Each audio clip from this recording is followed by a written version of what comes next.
Buenas tardes. La siguiente es la presentación por proyecto del curso de Legislación Laboral de la Universidad Nacional Abierta y a Distancia UNED. Mi nombre es Darío Becerra Vesga, estudiante de Ingeniería Industrial. Este trabajo es presentado a la tutora Ana Estela Mendoza. Mi rol escogido es el de líder de debate.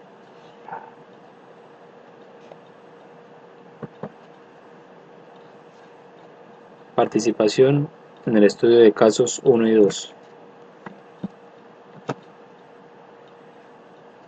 A continuación haré una intervención para explicar mi participación en el estudio de casos 1 y 2. Como primera medida, el caso 1 pretendía hacernos entrar en el tema de nómina exponiéndonos dos tipos, una administrativa y una operativa.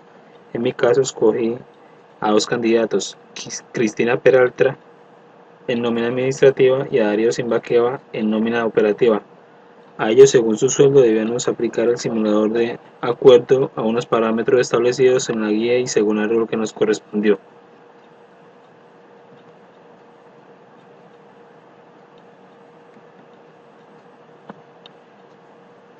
En el estudio de casos 2, debíamos encontrar un problema y una solución a una problemática que se estaba presentando en la empresa Winpic SAS con respecto a las decisiones del gerente Manuel Amtauer, de nacionalidad chilena, quien no conocía las leyes de legislación en Colombia, generando malestar entre la población que labora en esa empresa.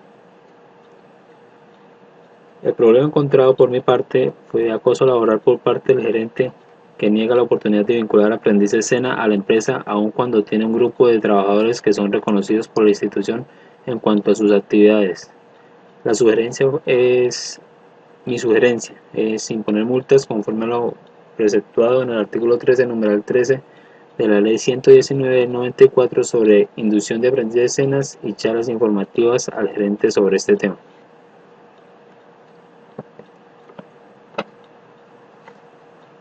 La siguiente actividad en la que debíamos participar era en la búsqueda de un perfil requerido para solucionar el problema.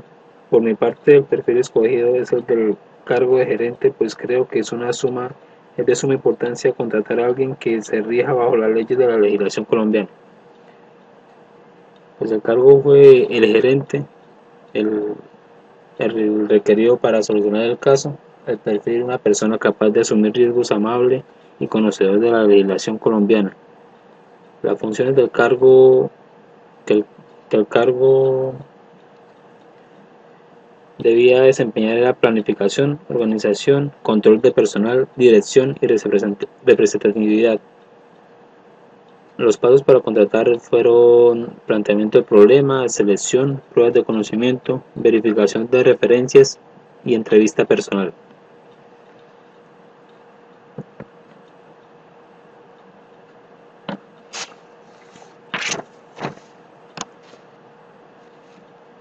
El CRE. Bueno, el CRE es un impuesto a la renta para la equidad, es de carácter nacional. El hecho generador de este impuesto lo constituye la obtención de ingresos que sean susceptibles a incrementar el patrimonio de los sujetos pasivos en el año o periodo gravable. La tarifa del impuesto es del 8% que se aplica a la base gravable, pero por los años del 2013 a 2015 está en el 9%.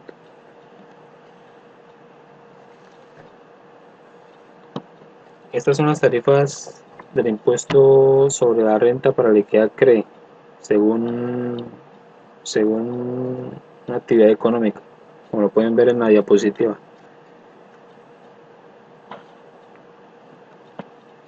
Las exclusiones del CRE.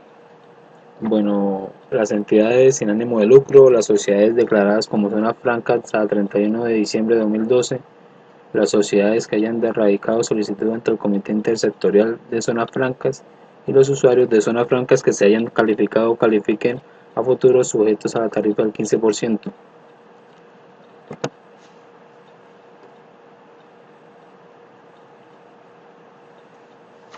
Bueno, acá vamos a hablar un poco de retención en la fuente para empleados.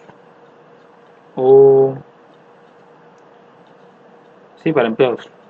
Todo empleador o contratante se encuentra obligado a deducir y retener una suma de lo pagado a sus empleados para cancelar anticipadamente el impuesto de renta.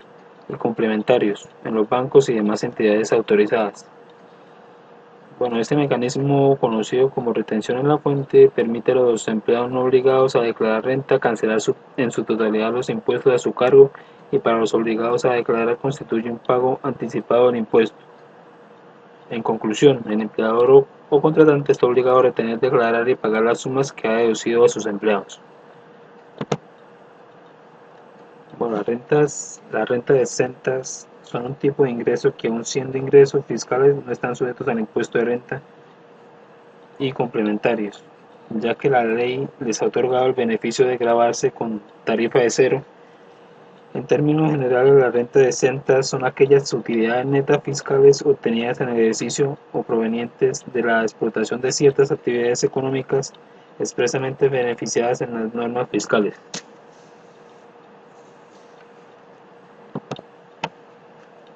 El certificado de ingreso y retenciones. Acá les presento el formato de certificado de ingreso y retenciones de la DIAN.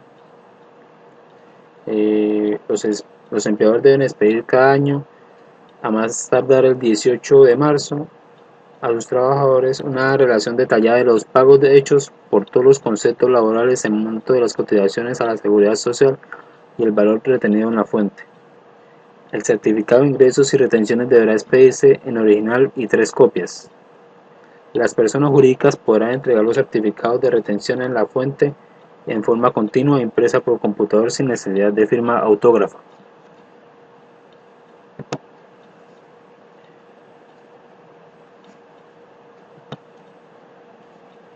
La información que diligencia el empleador agente de retención tiene que contener el año grabable, la ciudad donde se consignó la retención, apellidos y nombres del asalariado, cédula o NIT del asalariado, apellidos y nombres de razón social del agente retenedor, dirección del agente retenedor, valor de los pagos o abonos efectuados, concepto de los pagos o abonos efectuados a favor o por cuenta del asalariado, monto de las retenciones en la fuente practicadas y firma del pagador o agente retenedor.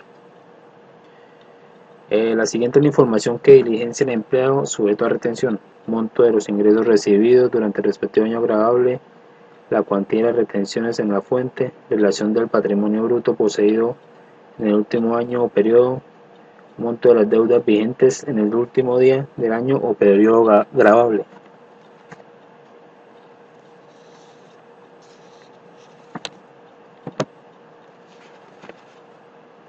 La retención, deducción y compensación de salarios.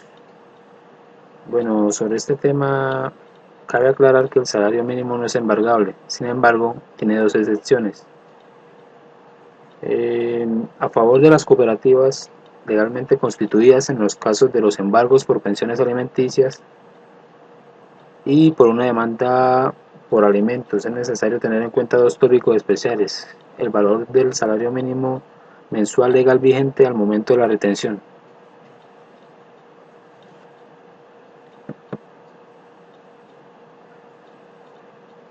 Algunos descuentos están permitidos y otros están prohibidos.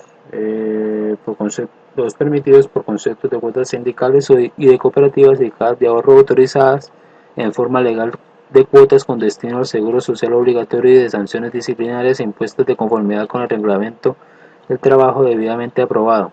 Y los prohibidos son: el Ministerio señala que, de acuerdo al artículo 59 del mencionado código, el empleador no puede deducir, retener o compensar suma alguna del monto de los salarios y prestaciones en dinero que corresponda a los trabajadores sin autorización previa escrita de estos para cada caso, o sin mandamiento judicial.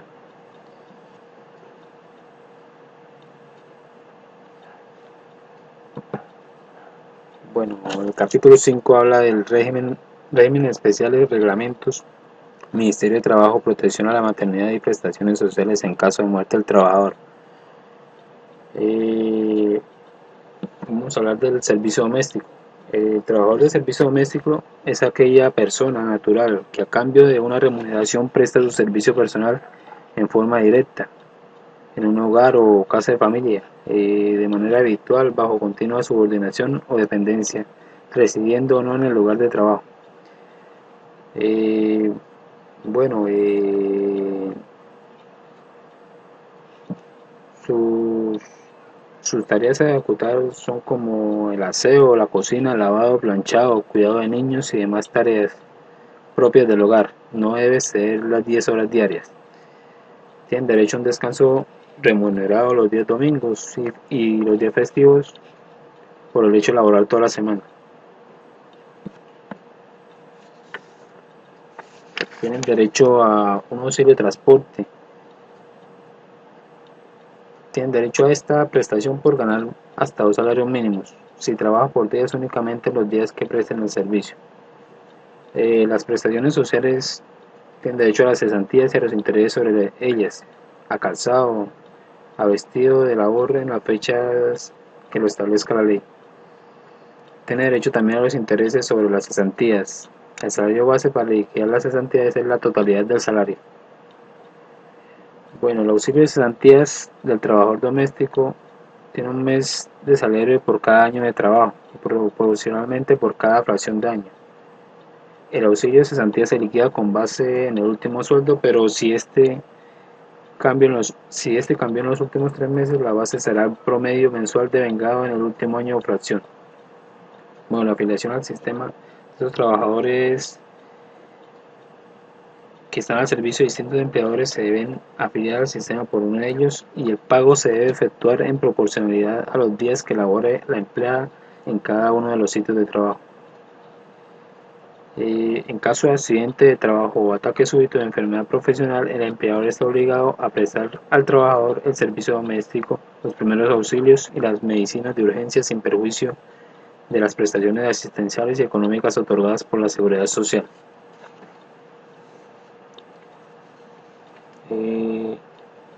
Ahora hablamos de la licencia de maternidad de las trabajadoras del servicio doméstico. Tienen derecho a una licencia de 14 semanas en la época de parto. Protección, protección a la maternidad para estos trabajadores. Ninguna trabajadora puede ser despedida por motivo de embarazo. Para proceder al despido, cuando este justifica, el empleador necesita autorización del inspector de trabajo o del alcalde municipal en los lugares donde no exista. Hay unos descuentos por daños, pero no está autorizado el empleador para hacer ningún descuento del salario del trabajador sin los requisitos de la ley laboral. Para la terminación del contrato del servicio doméstico, se sigue las mismas reglas de los trabajadores ordinarios o en consecuencia puede proceder por parte del empleador o por renuncia del trabajador. Bueno, vamos a hablar de los choferes de servicio familiar. Bueno, este es un concepto fácilmente determinable como quiera la actividad de conducir un vehículo en su labor distintiva.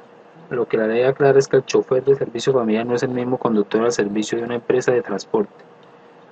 Su jornada de trabajo se asimila con los trabajadores de servicio doméstico en cuanto a jornada de trabajo. Por lo tanto, tienen el mismo tratamiento y están sujetos a la obligación de trabajar durante los días de descanso obligatorio mediante la retribución especial prevista por la ley o concediéndoles un descanso compensatorio remunerado según se trate del trabajo habitual u ocasional en día domingo festivo. Tienen derecho a cesantías de seguridad social y prestaciones de ley. Bueno, los trabajadores de la construcción son personas que se dedican a obras y actividades que tienen por objeto construir cualquier clase de edificios y otras inherentes a esta actividad, pero no las personas que en su calidad de arquitectos o ingenieros, proyectistas o interventores dirijan técnicamente, asesoren o controlen la ejecución simplemente material de aquellas obras. Bueno, existe una suspensión del trabajo que es cuando es por lluvia. Debe suspender el trabajo a la intemperie en los eventos de la lluvia que implique peligro para la salud del trabajador, salvo en las obras o labores de construcción que no sean susceptibles de interrupción. Las cesantías de los trabajadores de la construcción se liquidan a razón de 3 días de salarios por cada mes completo de servicio siempre que se elabore cuando menos un mes.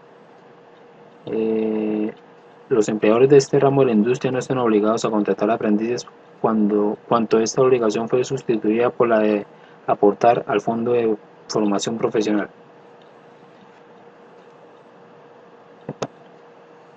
Bueno, trabajadores menores de edad. Son menores de edad las personas que no han cumplido los 18 años de edad.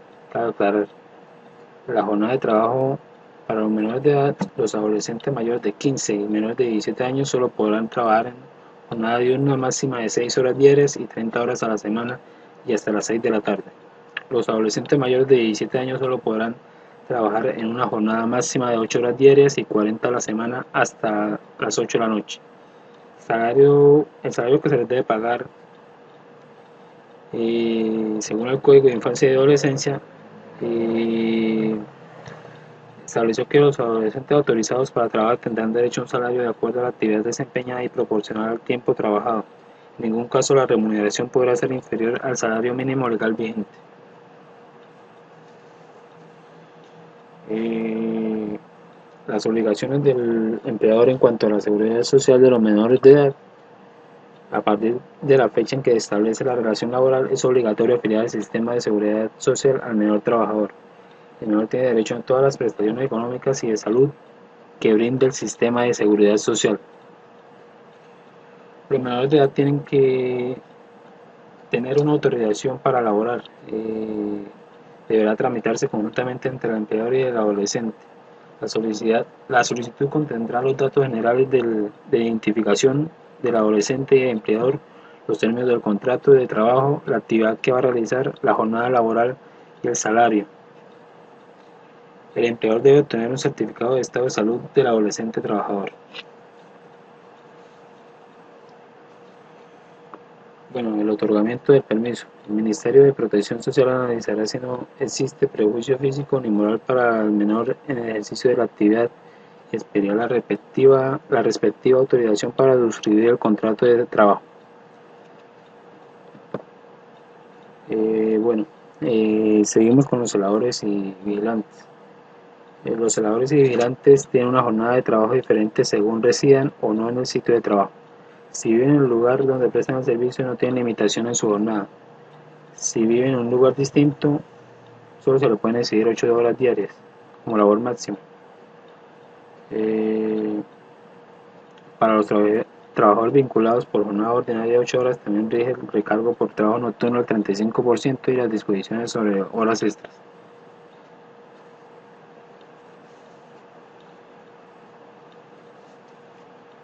Bueno, existe una tarifa mínima establecida para las empresas que prestan el servicio de vigilancia, que está por sectores: el sector comercial y de servicios, sector industrial, sector aeroportuario, sector financiero, sector transporte y comunicaciones, sector energético y del petróleo, sector público y sector educativo privado. Para los estratos residenciales 4, 5 y 6, la tarifa será del 8.6 salarios mínimos legales mensuales vigentes, más un 10% de administración y supervisión. Para los estratos residenciales 1, 2 y 3, la tarifa a cobrar deberá garantizar al trabajador el pago de las obligaciones laborales y los costos operativos. Bueno, conclusiones. Uno de los principales conocimientos que adquirí en el desarrollo del curso de legislación laboral fue conocer un poco más de las leyes que rigen empleadores y empleados, como los derechos y obligaciones a los que están sujetos. El derecho laboral, en su calidad de ser un derecho fundamental, busca un equilibrio entre el capital y el trabajo humano, con una protección de la parte que se clasifica como débil en cuanto a la relación económica. Por ello se debe administrar siguiendo lo jurídico con lo económico y social, conociendo que es una importante fuente de paz social. Y otra es conocer de forma clara que los descuentos que hacen a nuestros salarios van a ser invertidos en salud y educación para otras personas, y así lograr retribuir en parte a instituciones como el SENA, que ayudan a personas que no pueden pagarse una formación profesional. Bueno, gracias por su atención. Espero que les haya quedado claro algunos de los conceptos mencionados en esta presentación, y bueno, que pasen buena tarde. Gracias.